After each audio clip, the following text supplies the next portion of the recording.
안녕하세요. 자, 또 성경 속으로 들어가 보도록 하겠습니다. 자, 오늘은 창세기 4장이에요.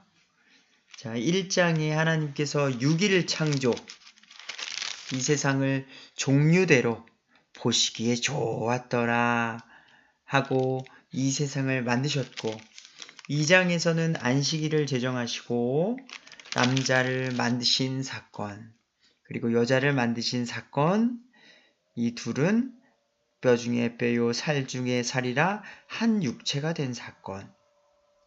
하지만 안타깝게도 3장에 사탄의 시험으로 선악을 알게 하는 나무를 먹게 되는 죄가 들어오게 된 사건. 오늘은 4장입니다. 모두 성경책을 펴시고 같이 눈으로 보고 같이 입으로 읽도록 하겠습니다. 아담이 자기 아내 이브를 알매 그녀가 수태하여 가인을 낳고 또 그녀가 다시 그의 동생 아벨을 낳았는데 아벨은 양을 지키는 자이고 가인은 땅을 가는 자였더라. 자, 두 명의 아들 이야기가 이루어지고 이 둘은 시간이 흐른 뒤에 하나님께 헌물을 가지고 나오게 됩니다. 그래서 하나님께 예배를 드리게 되죠. 가인은 땅의 열매 중에서 주께 헌물을 가져왔고 아벨도 자기 양떼의 첫 새끼들과 그것들의 기름 중에서 가져왔는데 주께서 아벨과 그의 헌물에는 관심을 가지셨으나 가인과 그의 헌물에는 관심을 갖지 않으셨으므로 가인이 몹시 분을 내고 그의 얼굴빛이 변하니라. 자, 재미난 이야기가 여기 있습니다. 가인과 아벨 형제가 같이 하나님께 나왔습니다. 가인은 땅을 가는 자였기 때문에 땅의 열매 중에서 주께 헌물을 가지고 왔습니다. 하지만 하나님께서는 이 가인의 것을 받지 않으셨다고, 관심을 두지 않으셨다고 나오고, 그래서 몹시 분을 내고 그의 얼굴빛이 변하였대요. 어떻게 이 가인은 하나님께서 관심을 가지지 않으셨다는 걸 알 수 있을까요? 이때 당시에는 직통계시로 알 수 있다고 했습니다. 인간이 알 수 있을 만큼 하나님께서 반응해 주셨다는 거예요. 그의 예물은 취하고 관심을 가지셨고 하나님께서는 아벨의 것은 받으셨으나 가인의 것은 받지 않았다는 분명한 사인, 신호가 있었다는 거죠. 인간이 알 수 있게끔. 그랬더니 가인이 몹시 화를 내고 분을 냈고 얼굴빛이 변하였던 거죠. 자, 무슨 차이가 있을까요? 정성이 약해서 가인은 대충 나는 오늘 땅 얘기는 대충 그냥 채소와 야채를 가지고 가서 하나님께 드려야지 해서 정성으로 가는 게 아니라 성경은 창세기부터 계시록까지 공통적인 흐름이 있습니다. 하나님께서 원하시는 건 아담이 하와가 죄를 졌을 때에도 이브가 죄를 졌을 때에도 가죽옷을 입혀서 만들어 줬습니다. 기억하시나요? 히브리서 9장 22절에 율법에 따라 거의 모든 것이 피로써 깨끗하게 되나니 피 흘림이 없이는 죄사함이 없다. 그러니까 하나님께로 나아올 때는요. 동물, 양의 첫 새끼들을 가지고 와서 그 기름과 피를 가지고 하나님께 헌물을 드려야 한다는 거예요. 근데 가인에게는 그게 뭐가 중요해. 그래도 내가 귀하게 농사 진 거야. 내가 귀하게 땅을 갈고 씨를 뿌리고 열심히 땀을 흘려서 하나님께로 갖고 왔으니까 하나님 받아주셔야죠. 내가 가장 소중한 것을 드리는 건데 왜 안 받아주십니까? 라고 하는 자기중심적인 종교심이 있었다는 거죠. 하나님은 완전하신 분이십니다. 아무리 귀한 것을 인간이 볼 때에 소중한 것이 하나님께 보실 때는 아무것도 아닐 수가 있다는 것을 기억해 주십시오. 하나님께서는 순종이 헌물보다 낫다 했습니다. 순종이 제사보다 난 거예요. 우리는 하나님께서 말씀하신 그대로 순종을 하고 피 흘림이 없이는 죄사함이 없다는 이 말씀을 가지고 왔으면 그냥 어린 양을 가지고 와서 순종하는 모습을 보여야지. 하나님, 내가 어린 양보다 더 좋은 거 드릴게요. 이거 기쁘게 받아주세요. 어린 양과는 비교도 안 되는 것만큼 좋은 겁니다. 이거를 성경은 교만이라고 말하고 있습니다.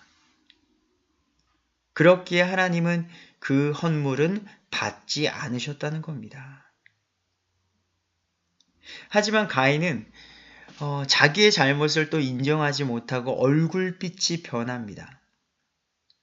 6절 하나님께서는 이렇게 물으십니다. 주께서 가인에게 이르시되 네가 어찌하여 분을 내느냐? 어찌하여 네 얼굴빛이 변하였느냐? 네가 잘 행하면 너를 받지 아니하겠느냐? 하나님께서는 다시 한번 설명해 주고 계십니다. 내가 너를 편애하는 것이 아니라 네가 순종하지 않았기에 내가 안 받은 것이다. 내가 이렇게 하라고 말해주지 아니하였느냐? 하지만 8절 가인은 회개하고 반성하지 않습니다. 가인이 자기 동생 아벨과 이야기를 하니라. 그 뒤에 그들이 들에 있을 때에 가인이 자기 동생 아벨을 치려고 일어나 그를 죽이니라. 첫 살인 사건이 창세기 4장에 기록되어 있습니다. 아벨은 아무 잘못도 한 게 없어요. 하나님께서 시키시는 대로 그냥 온전히 예배한 거예요. 헌물을 가져다 드린 거예요. 하지만 가인은 하나님께 사랑받은 자기 동생을 미워하게 됐고요. 결국 살인까지도 가게 됐습니다. 어떤 사람을 미워한다는 마음이 드는 감정이 어느 누구에게나 있을 겁니다. 하지만 그 마음이 커지지 않도록 우리는 우리 마음을 다스려야 해요. 미움이 점점 커질수록 살인까지도 갈 수 있기 때문입니다. 9절 주께서 가인에게 이르시되 네 동생 아벨이 어디 있느냐 하시니 그가 이르되 내가 알지 못하나이다. 내가 내 동생을 지키는 자이니까? 하매 그분께서 이르시되 네가 무엇을 하였느냐? 네 동생의 핏소리가 땅에서부터 내게 부르짖느니라. 하나님은 모든 것을 아시죠. 아담에게도 말했듯이 선악을 알게 하는 나무의 열매를 먹었을 때에도 알고서 물어보시는 이유는 회개하고 돌아오라는 거예요. 하지만 가인에게 동일하게 반항하는 그런 마음이 있습니다. 내가 동생을 지키는 자입니까? 내가 알지 못합니다. 자기가 죽여놓고서 회개하기는커녕 오히려 하나님께 반항하는 이 죄성. 4장은 결국 죄가 더욱더 커져가는 이 세상을 나타내고 있습니다. 결국 하나님께서는 12절 네가 땅에서 도망하는 자가 되고 방랑하는 자가 되리라. 가인을 저주하게 되십니다. 결국 떠돌이 생활을 하게 되고 가인은 두려움 속에서 살아가는 존재가 됩니다. 그 가운데 가인은 이렇게 말을 합니다. 내가 주의 얼굴을 떠나 수무리이다. 내가 땅에서 도망하는 자가 되고 방랑하는 자가 되리니 나를 찾는 모든 자가 나를 죽이겠나이다. 사람을 죽여놓고서 자기는 어느 누군가가 죽이려 할 때 두려워하는 이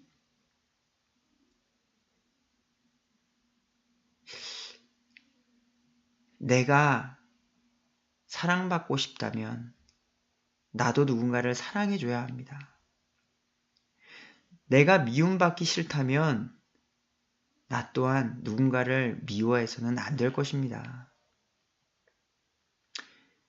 15절 주께서 그에게 이르시되 이런 까닭에 누구든지 가인을 죽이는 자는 7배로 보복을 받으리니 하고 가인에게 표를 주사 아무도 그를 죽이지 못하게 합니다. 히브리서 11장 4절에 믿음으로 아벨은 가인보다 더욱 뛰어난 희생물을 하나님께 드리고 그것으로 말미암아 자기가 의롭다는 증거를 얻었으니 하나님께서 그의 예물들에 대하여 증언하시느니라.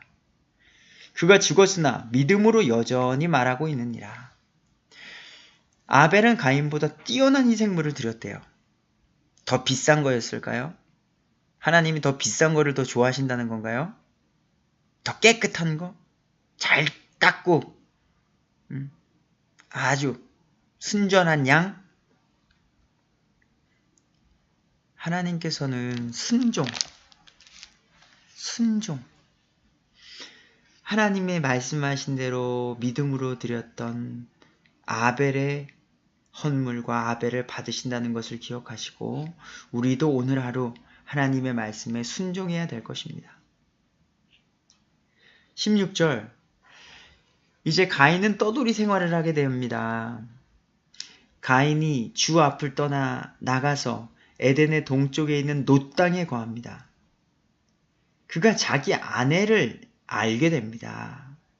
그녀가 수태하여 에녹을 낳음에 가인이 한 도시를 세우고 자기 아들의 이름을 따라 그 도시의 이름을 에녹이라 부르니라. 가인은 떠돌이 생활을 하면서 이방 나라에 가게 되는 거예요. 놋이라는 이방 땅, 곧 하나님을 알지 못하는 이방 여자와 결혼을 하게 되고요. 이제는 하나님 중심이 아니라 나 중심, 곧 내 아들. 그래서 그 성의 이름, 도시의 이름을 에녹이라고 부르게 됩니다. 사람은 자기 이름을 남기는 것을 좋아하게 되죠. 여기도 마찬가지인가 봐요. 자기 아들의 이름을 따라 에녹이라는 도시를 지으게 됩니다. 또 에녹에게는 또 자녀들이 낳게 되고요. 또 19절 또 자녀들이 라멕이 나오는데요. 라멕이 두 아내를 취하였는데 이제는 라멕이 일부 다처제를 시행하게 됩니다. 하나님의 창조 질서를 파괴하는 모습이 또 나타나고 있는 거예요. 일부 일처제. 이제 두 아내를 두는 세상. 23절에 안타깝게도 라멕은 자기 아내들에게 이르되 아다와 실라여 내 음성을 들으라. 라멕의 아내들이여 너희는 내 말에 귀를 기울이라. 내가 나에게 상처를 입힌 남자를 죽였고 나를 다치게 한 청년을 죽였느니라. 가인을 위해 7배로 복수할진대 참으로 라멕을 위해서는 77배로 복수하리라. 4장은 이렇게 세상 속의 죄가 번성해 가는 것을 나타내고 있습니다.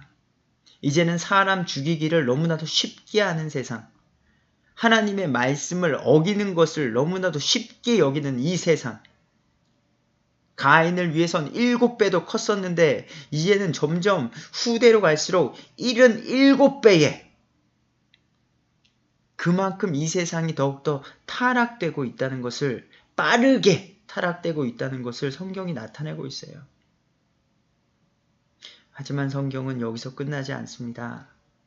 25절 아담이 다시 자기 아내를 알매 그녀가 아들을 낳아 그의 이름을 셋이라 하였으니 아벨의 뒤를 이어 셋이라는 아들이 또 태어나게 됩니다. 가인이 죽인 아벨 대신 하나님께서 내게 다른 씨를 정해주셨다 하였기 때문이더라. 셋에게도 아들이 태어나매 그가 그의 이름을 에노스라 하였으며 그때 사람들이 주의 이름을 부르기 시작하였더라. 성경이 말하고자 하는 건 아담과 하와가 낳은 첫 번째 아들이 가인이 아니고요. 두 번째 아들이 아벨이 아닙니다. 성경은 그 전에도 아담과 이브가 많은 아이들을 낳아서 곳곳에 다양한 사람들이 살고 있었어요. 그렇기 때문에 가인이 쫓겨났을 때에 노 땅에서 다른 여자를 만날 수 있던 거죠. 우리 성경 아담의 세대들 5장을 가게 되면 가장 오래 산 사람 무드셀라 969세까지 살았습니다. 그러다 보니 이때 당시에는 빠르게 번성할 수 있는, 다산할 수 있는 환경 조건이 됐었던 것이죠. 그러니까 성경이 말하고자 하는 것은 왜 가인과 아벨을 들어서 성경이 쓰여졌냐? 이 세상에는 두 종류의 사람이 있다는 거예요. 가인과 같이 하나님의 말씀을 따르지 않고 자기의 기준, 자기의 가치관으로 자기의 종교심으로 살아가는 사람과 하나님의 말씀에 순종해서 살아가는 사람. 지금도 마찬가지입니다. 이 세상에는 두 종류의 사람이 살아갑니다. 혹시나 예수님을 믿으신다면 더 좋은 것을 가지고 하나님께 나아가려 하지 마십시오. 하나님께서는 우리에게 완전한 성경을 주셨습니다. 그 성경 속에 있는 그 말씀대로 한 걸음 한 걸음 순종해서 믿음의 계보를 이어가는 저와 우리가 되길 간절히 축원합니다. 감사합니다.